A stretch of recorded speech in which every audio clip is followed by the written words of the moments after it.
Welcome back to Horror Stories. Today we'll continue with the next chapter of the story, The Static That Remains. Be sure to hit the subscribe button and like the video so you don't miss any uploads from the channel. Thanks everyone. Part 2. The Frequency of Fear.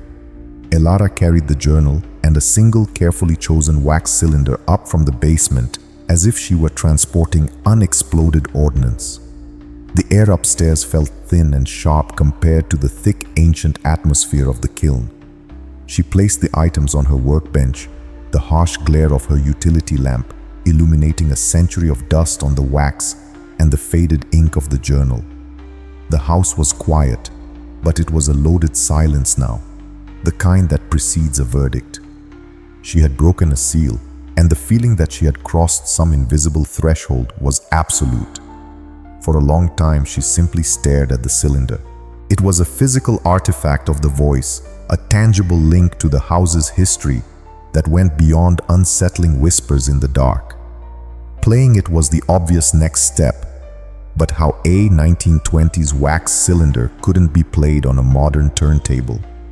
The grooves were cut vertically, not laterally, and the wax was incredibly fragile. The slightest misstep would destroy it forever, turning this vital piece of evidence into a handful of brown dust. Fear warred with her forensic imperative. The fear told her to put it back, lock the door, and leave Astoria in her rearview mirror. But the analyst in her, the part that had been systematically dismantled and shamed in a courtroom, was roaring back to life. This was a puzzle, an acoustic anomaly, and she had never been able to leave a puzzle unsolved. She spent the next hour transforming her workstation into a makeshift archival laboratory. She took the platter from a high-torque direct drive turntable she used for vinyl sampling. She wouldn't use the needle. Instead, she would rely on optics and a steady hand. She jury-rigged a high-resolution digital microscope, positioning its lens directly over the cylinder, which she had carefully mounted on the platter. Her plan was to rotate the cylinder manually, one painstaking degree at a time, while the microscope photographed the grooves. The resulting thousands of images could then be stitched together by a piece of experimental software, which would translate the visual data of the groove's depth and shape back into an audio waveform. It was a technique used by the Library of Congress for the most delicate archival recordings. It was slow, laborious, and had a high chance of failure. It was perfect. While the software began its slow work of capturing the images, she turned to the journal. Her college German was rusty, but the language of obsession she soon discovered was universal. Heinrich Klein's script was a dense, angry thicket of ink, but as she began to translate, a portrait of a brilliant, dangerous mind emerged. Klein wasn't just a phonographer. He was what he called a Klangjäger, a sound hunter. He believed that Western science was deaf and blind, focused only on the material world. The true nature of existence, he argued, was vibratory. Everything, rock, water, life, and death, was a unique frequency. The physicists speak of the conservation of energy. She translated one passage, her fingers tracing the spidery script.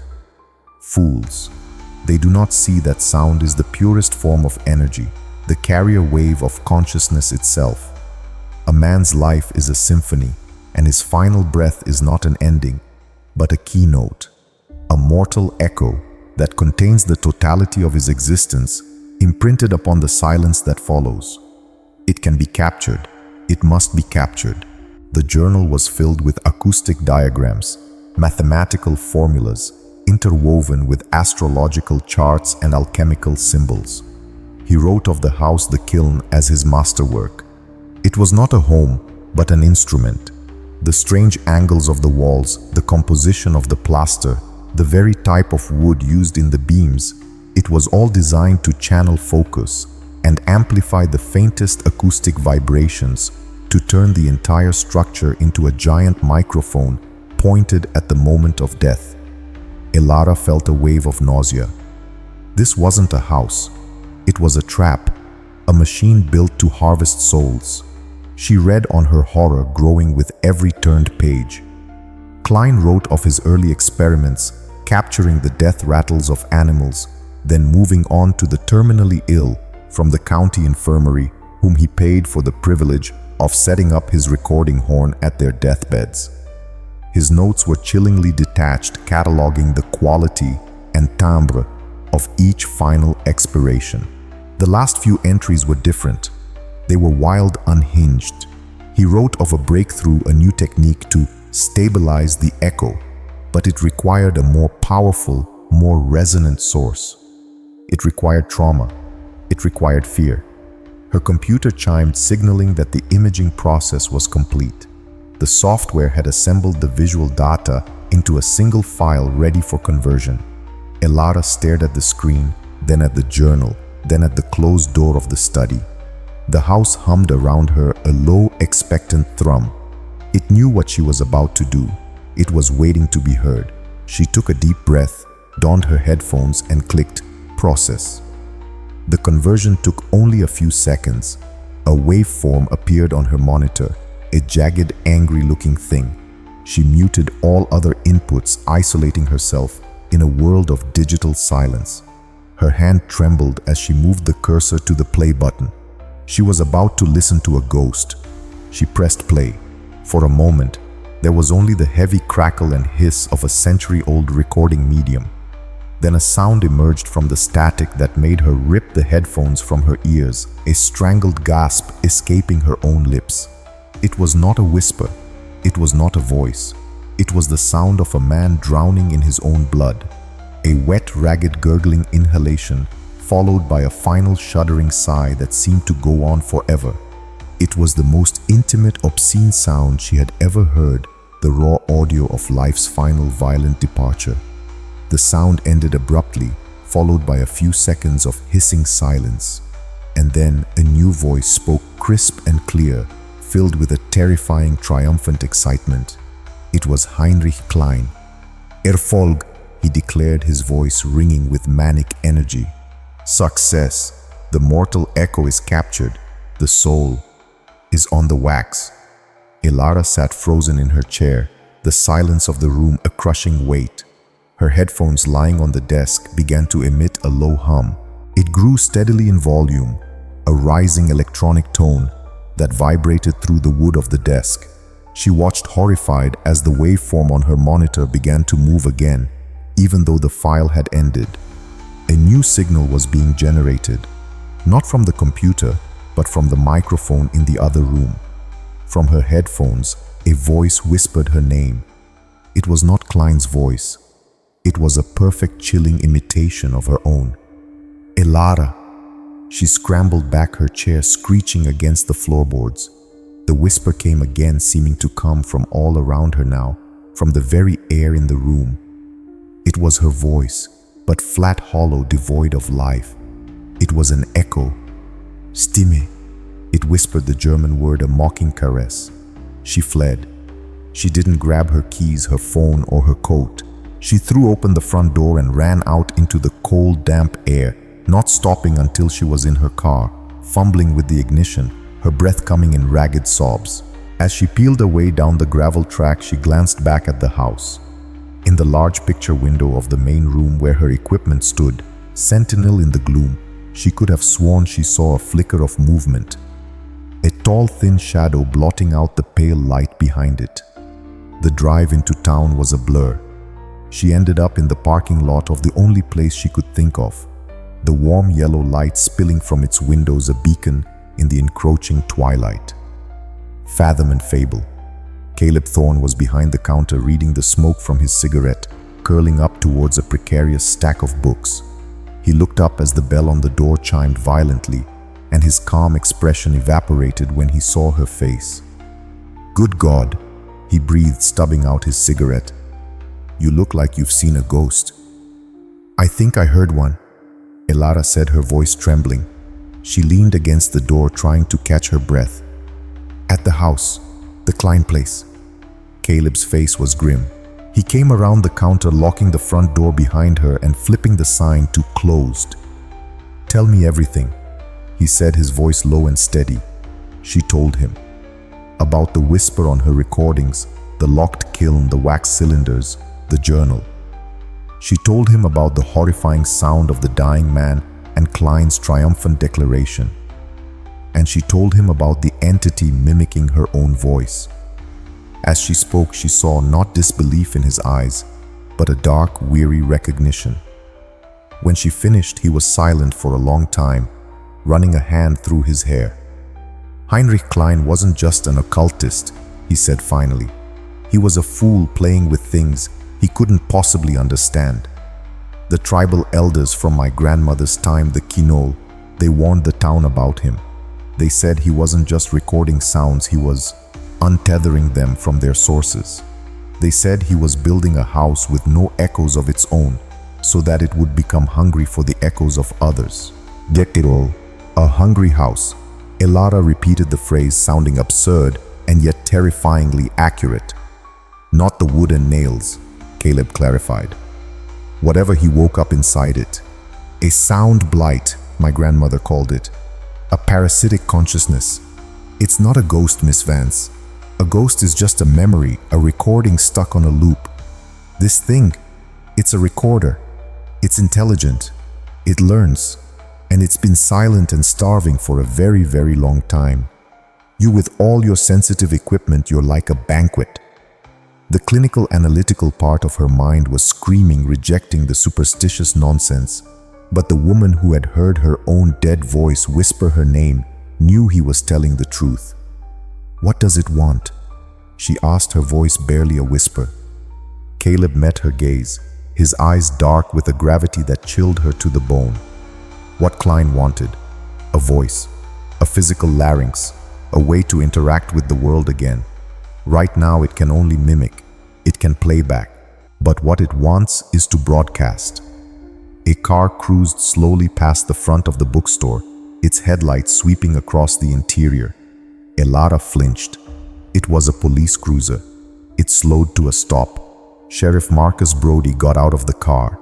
He was a big man, broad-shouldered, with a tired, weathered face that had seen too many Astoria winters.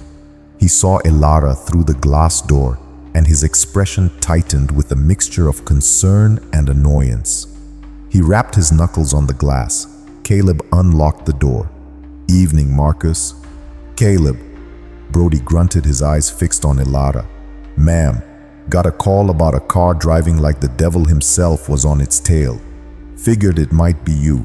Everything all right out at the Klein place?" Elara opened her mouth to speak, but what could she say? A sound-eating parasite in my rental house mimicked my voice.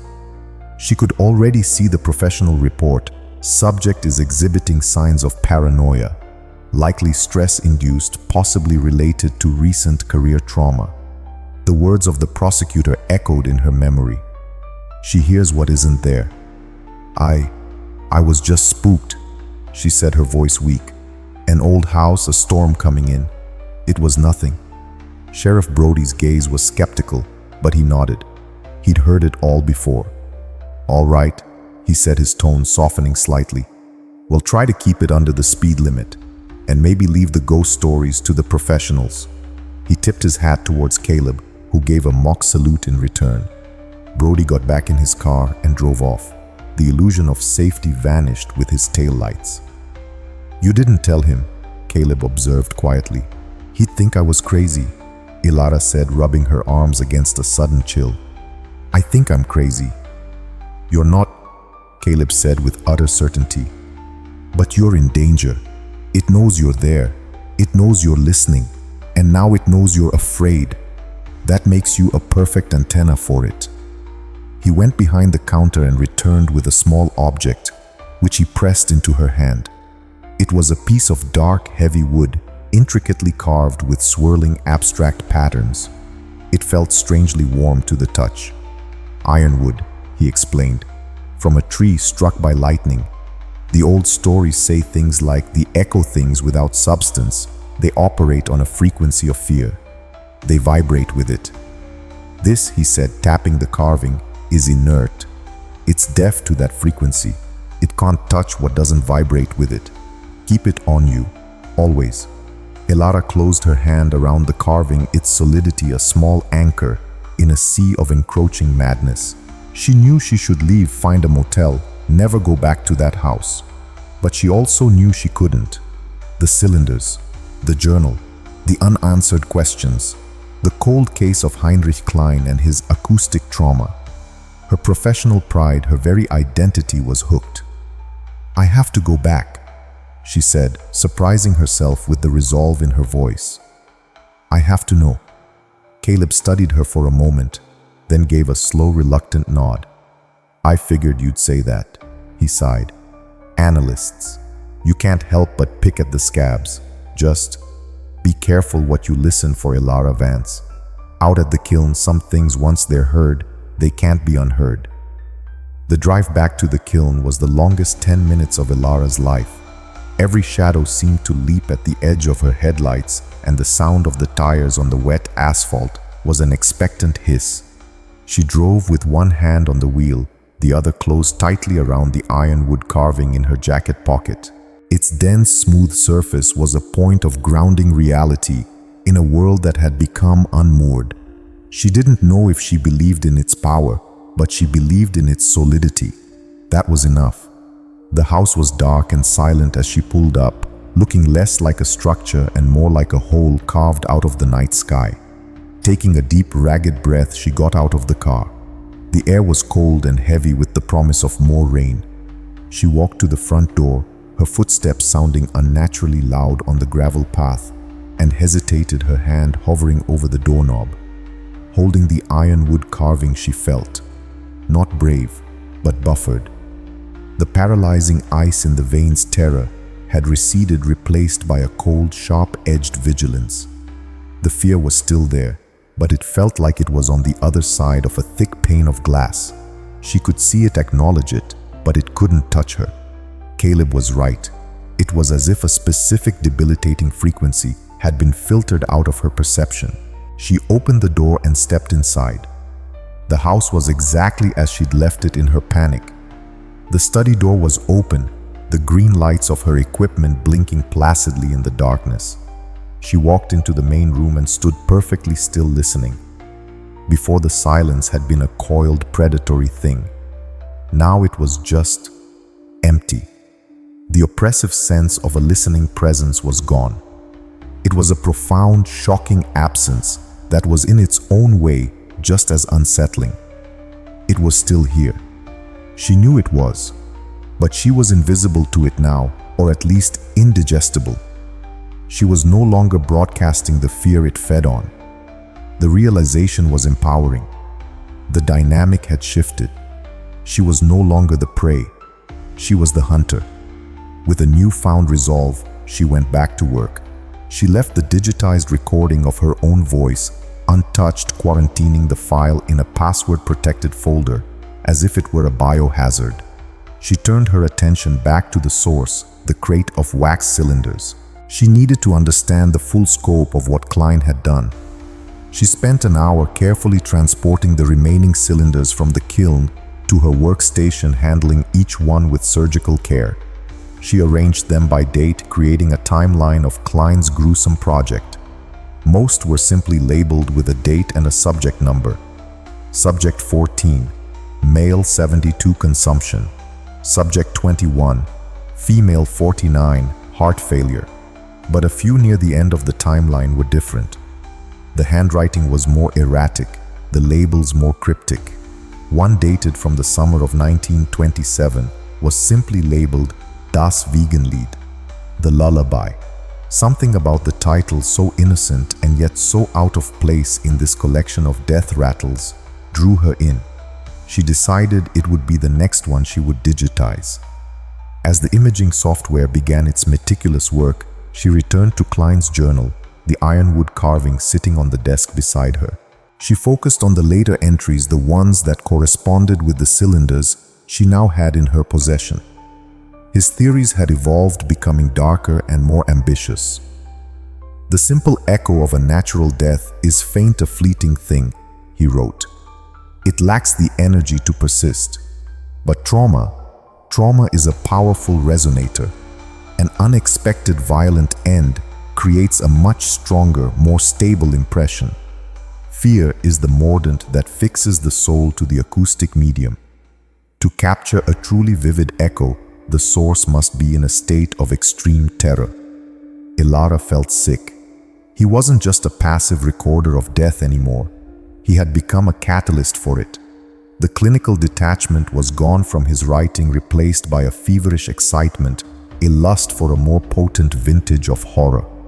The chime from her computer pulled her from the journal's grimy pages. The imaging of Das Wiegenlied was complete. The file was ready. She went through the same process as before, but this time there was no hesitation. She put on her headphones, her fingers steady as they moved across the mixing board. She filtered out the hiss, isolated the potential frequency range, and took a deep, calming breath, the solid weight of the carving, a reassuring presence in her pocket. She pressed play. Again the sound of a century of decay, the crackle of a needle on brittle wax. But underneath it, something else began to emerge. It was not a man's final gasp.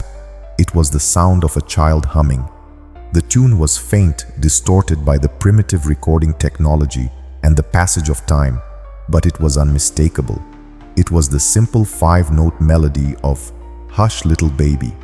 The humming was unsteady, interspersed with small, watery sniffs and the rustle of what sounded like cloth. It was the sound of a child trying to comfort herself in the dark. Elara's blood ran cold. This wasn't a death rattle. This was a recording of someone who was alive, a child, alone and frightened. The humming stopped, replaced by a sharp, audible gasp. A new sound entered the recording, the heavy, deliberate tread of boots on a wooden floor. The child made a small whimpering sound, then a voice. It was Heinrich Klein's, but it was different from the triumphant declaration on the first cylinder. This was a soothing, gentle tone, the kind one would use to coax a frightened animal. He was speaking in English. "It is all right, little bird," the voice on the cylinder crooned. "There is nothing to fear. We are simply going to make a beautiful sound together. A sound that will last forever. Just sing for me one more time." There was a pause filled only by the child's terrified, shallow breathing. And then the little girl spoke, her voice impossibly small and clear, across the gulf of nearly 100 years. It was a single trembling plea. "I want to go home, Mr. Klein." The recording ended there. It cut off abruptly, as if the machine had been suddenly switched off. Elara sat in stunned, absolute silence, the child's plaintive voice echoing in the sterile chamber of her headphones. "Mr. Klein."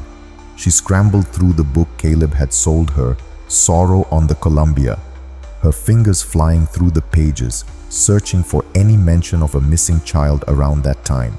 The book was a dry catalogue of public events and economic data. There was nothing. A child's disappearance in the 1920s in a rough and tumble port town might not have even made the official record. It was a secret, a crime swallowed by time, perfectly preserved in wax.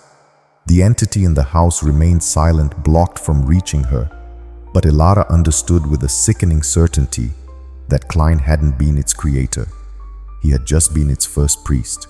The house this machine had been fed a foundational trauma, an original sin of terror and despair that had given birth to the hungry mimetic consciousness that now haunted its walls. The echo wasn't just Klein's ambition. It was a composite of his victim's agony. She looked at the rows of silent, waiting cylinders. How many more secrets were locked in their grooves? How many more voices? This was no longer just about a haunting or an acoustic anomaly.